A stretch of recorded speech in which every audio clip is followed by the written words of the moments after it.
بسم الله الرحمن الرحيم، والصلاة والسلام على سيدنا محمد وعلى آله وصحبه أجمعين. لدينا جهاز آيفون 5 اس او فيه مشكل، يعني فيه مشكل الشحن كما نلاحظ هنا. نعم، عند الدخول إلى الوضع فإنه يقف ولا يكمل، سنشاهد ذلك. نعم، فيقف مثل ما ترون.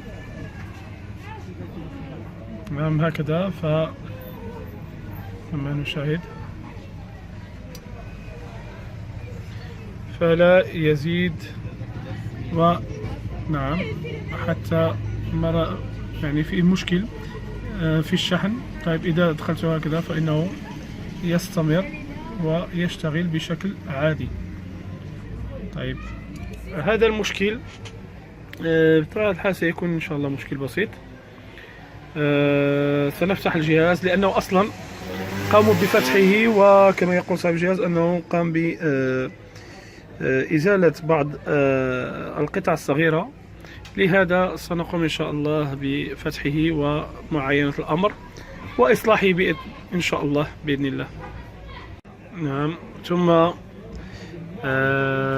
يبدأ يعيد الاشتغال مرة أخرى. نعم، ويعيد الاشتغال مرة أخرى إن شاء الله. سأقوم بفتح، لأن هذا انتبهت له، يعني رغم أنه كان قد ذكرها لي، المهم نسيت في التعليق أن أقولها لكم. فكذلك يعيد الاشتغال لوحده مرة أخرى، يشتغل قليلا ثم يعيد تشغيل نفسه مرة أخرى بعدما قمت بفتحه. كما نشاهد هنا، فصراحة أظن يعني تم نزع ملف. طيب، كما نلاحظ أنه تم نزع ملف. نعم، من هنا.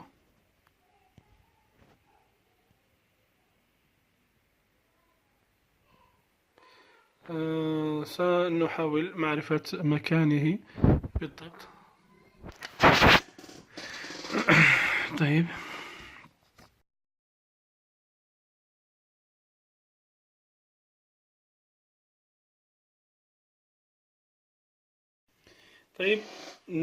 نحاول أن نرى العلاقة. هل هناك يعني يظهر أن هذه النقطة منزوعة من الجدر، ولكن عند الحفر بعض الشيء فنرى أنها تعطينا يعني حتى أقوم بالضغط بشكل كبير. نعم، وهذه أيضا تعطينا مع ال SWA. نعم، الرجل التي بالوسط الكونكتور. طيب، سأقوم بوضع بريدج لهذا الملف لأنه ملف صغير كتعويض.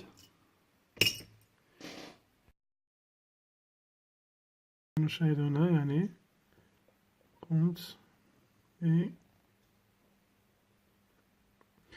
الآن أنه جيد بإذن الله. طيب، سأقوم بشبك الشاشة ومعرفة الأمور تمت بنجاح إن شاء الله أم لا. بسم الله، كما نشاهد يعني لحظة. نعم، كما نشاهد فإنه الآن بدأ بالشحن بشكل سليم ورائع كما نشاهد. فلقد قمت يعني كما قلنا أنه تم نزع هذا الملف FL 2400 وقمت بعمل بريدج بينهم، بين النقطتين، والحمد لله. فهو كما نشاهد هنا، يعني كما تلاحظون، فالسحب جيد، يسحب 0.36 ملي أمبير. الحمد لله والشكر لله. والسلام عليكم ورحمة الله وبركاته.